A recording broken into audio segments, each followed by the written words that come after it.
Rich, if you want to go ahead. Yeah, we'd also like to do a quick presentation on open educational resources. Dr. Paige Wolf is faculty coordinator of Professional Development Center. Paige has been working with many of our faculty to implement OER resources within some of their classes. This is a new initiative for us.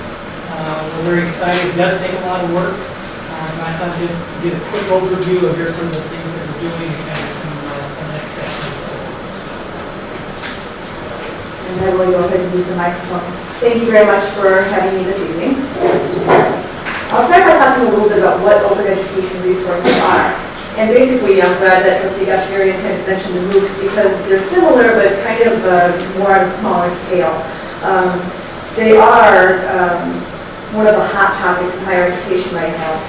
And basically, they're teaching, learning, and research material from any medium, so it could be print, it could be audio, video, that reside under the public domain or have been released under what's called an open license. And that then permits anybody to use them and share them and repurpose them. One of the things, terms you may or may not hear is something called Creative Commons. That's how you can tell what's out there available to be shared. And the slide that's here basically just shows you the different types of Creative Commons licenses. So, a simple license would just be giving credit to the person who created it. One that with an equal sign means no derivative works, meaning that you can only have the verbatim copy and not modify it on your own. Share alike means that you can modify it and then continue to reshare it out there in the public. And non-commercial means that it can be used by anybody as long as they're not making money off of it. So why would somebody want to use open education resources? For the faculty members who are involved in actively using them in the class, it obviously provides them with a little bit of choice for their courses. They have permission-free editing, so anything that's out there they can then use and adapt for their specific needs. And it prevents them from being locked into a particular platform or system. A lot of people are kind of feeling bound by the publishing companies to use certain materials, so this gives a little bit more flexibility. But most important is the thing that I've highlighted in red, and that it eliminates the textbook cost as a barrier to student success, which is a big deal. So with open textbooks, it's one solution that allows the creativity and customizability on behalf of the faculty. It allows materials to be kept up to date, and it makes learning materials more affordable for the students. And by affordable, sometimes that's absolutely free, but at the highest cost, it's usually maybe around $25 or $30 for printing. So a little bit of statistics then, and this came directly from a presentation that we had here at the college. 65% of students opted not to buy a retired textbook due to cost. And this was from a survey that was done in 2013, I believe. That's a pretty high number. 1,200 is what the average college student spends per year on books and supplies. Over the past 30 years, there are all sorts of graphs about the rise of textbook costs, and it was determined that it is 800% increase. And 4.3 billion is the total earnings on higher education course materials from a group of over 1,000 publishers who were then surveyed. In addition to this, with the 65%, 94% of the students who were surveyed as part of this were concerned it would hurt the grade, but nearly half of them said the textbook costs affects which classes they take as well. So as long as they find out which ones are the high textbooks, you're not going to necessarily be taking those classes. This was kind of an interesting graphic as well. This came out of a student survey by Florida Virtual Campus, but I've seen it used in a bunch of other presentations as well. So they also mentioned that 60%, over 60% don't purchase the textbooks at some point due to cost. Half of them are taking fewer courses due to textbook costs, or not registering for courses, or going without textbooks. So you're getting a lot of students who just choose to never ever buy it. And then a smaller percentage have dropped a course because they had an expensive textbook or have withdrawn. So that poses the big question, how on earth are students supposed to learn with materials they either can't afford to buy or are not buying? And that's a little bit of a problem right now. So to focus specifically on what's going on at CLC, in January of this year, we had a presentation by Cable Green. He's the director of Creative Commons. And he was very well received by our faculty. And a lot of them were very interested. So we wanted to figure out what's the best way to get our faculty started with looking into open education resources or creating them, and what's the best process. So I pinpointed 4 different areas. Obviously, there's going to be innovators. So we do have some faculty innovators. I did send out an email to faculty directly after Cable Green had presented to just kind of see, based on the presentation, who is interested. I then worked with IEPR to do a study on what are our high enrollment courses and looking at the textbook costs for those courses. And we brought in a consultant that was recommended by Dr. Green called Lumen Learning. So when faculty are considering working with open education resources, there's sort of 3 things that they can do. So starting from the bottom up, the lowest time commitment would be just adopting what's already out there. So it's very similar to adopting your textbook, except they're adopting something that is completely free. In which case, they're simply looking at it, reviewing it to make sure it fits their needs, maybe refining it for their own personal teaching approach, and making sure it aligns with their syllabus, and then using it, plugging it into their Blackboard, or whatever other way that they want to distribute it to the students. The middle of the road is adapting materials that are already out there.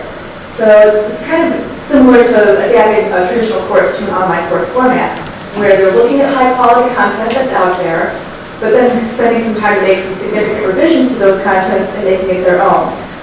Refer to as remixing the class or aggregating it. So that does take a little bit more time, obviously. And then at the top of that would just be building a course from scratch. So out there in the world of open education resources are a lot of the high enrollment courses among colleges, but very specific course levels may not have much out there right now. And so faculty would then have to develop that on their own, create their media, and share it that way. So here are a few of our current innovators.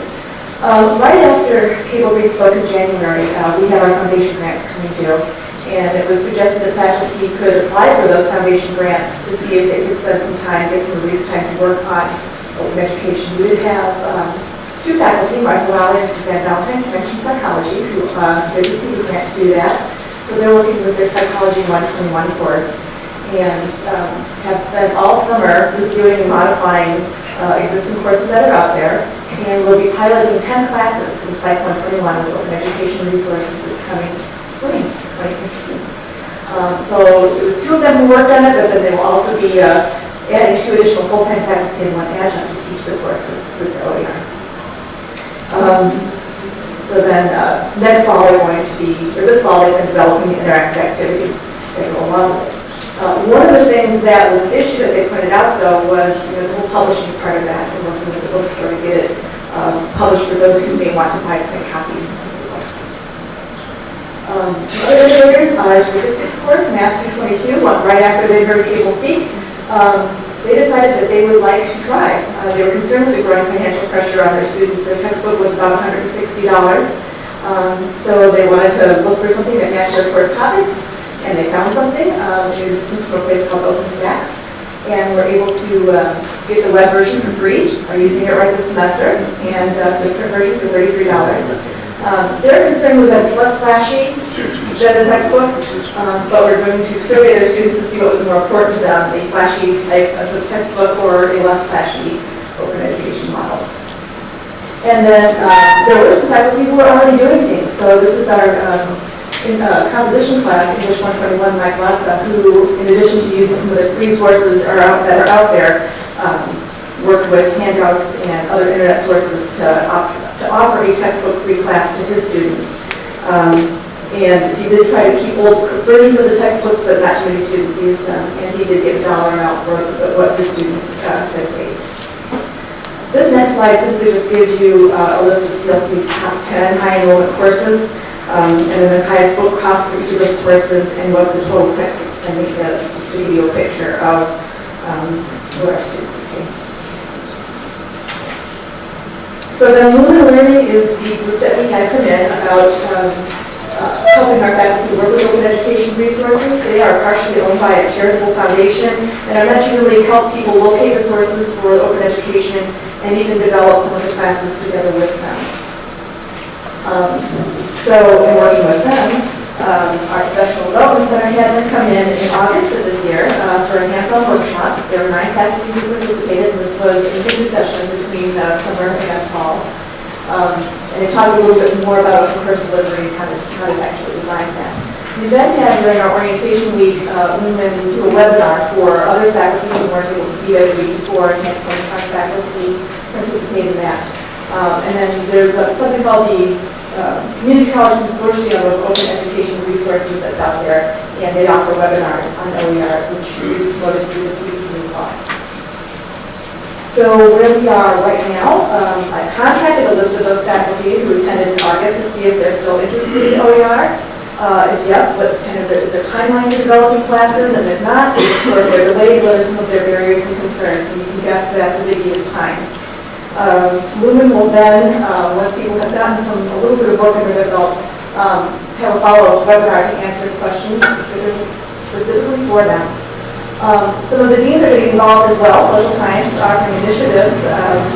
A $1 million challenge to reduce textbook costs and derivatives. I'm not sure what it is to do that, but he's getting $1 million. So anyway, it's out there though. The deans are getting involved in helping their faculty try to look at different lower cost options in their textbooks. And in pulling and talking with the faculty, we do have some that are in development right now, the developmental English course, English 109. They're starting to work, and I'm hoping to have something done by next fall. And Social 121, Sociology, which is one of the high enrollment ones, we can make a year out from there as well. I won't go through these individually, but a little bit about what some of the other schools and states are doing. There's all sorts of initiatives around the country for online catalogs, working with libraries, working with associate degree programs, and having resources available to share, all about the sharing. And then in the state of Illinois, there's actually a bill that was proposed for the Affordable College Textbook Act. As far as I know, it was read twice and referred to the Committee on Health, Education, Labor, and Pensions, so it's still sitting out there. But not much is really being done in the state of Illinois that I can find other than SIU was piloting a bunch of courses this fall. So in talking to some of the CLC faculty, time is the big issue, just developing it, obviously searching for them, reading through the materials, developing the text, and updating. Those who did receive release time felt that it was vital in helping develop those materials, but they were doing it from scratch. And then looking at the support materials as well. Also, needing the process of publishing as an option for students as well. Because we really don't know should they be looking at the books or not. And then our next steps for the college as a whole is basically working with educational affairs and the deans to determine how many OER resources should be used at this point in time, and any kind of timeline that they're looking at, and then various areas of priority. Should we look at the high enrollment courses? Should we look at other courses? Should incentives be involved? Should faculty just be doing it gratuitously? How do we indicate the classes to students where OER is being used? And maybe looking at the option of full courses, which are out there as well, not just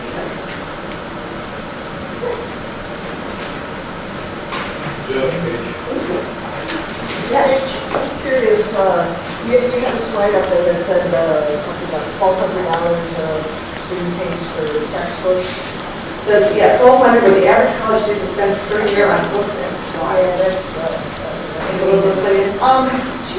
do you have any statistics or preconceived notion or as to what would be a reasonable dollar amount that students would be expected to pay for textbooks on a yearly basis?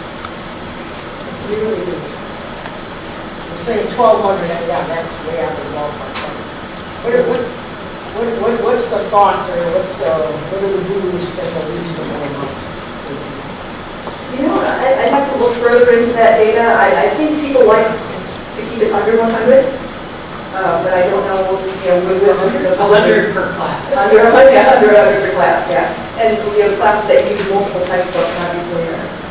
So if we're looking at 100 per class as opposed to 1,200, what our average full-time student takes, what, 4 classes? So we're talking $300 a year or $400 a year? Well, about 800 to 1,000. Our student trustee has some input. Well, No, say. Being a full-time student myself, yes, we typically spend between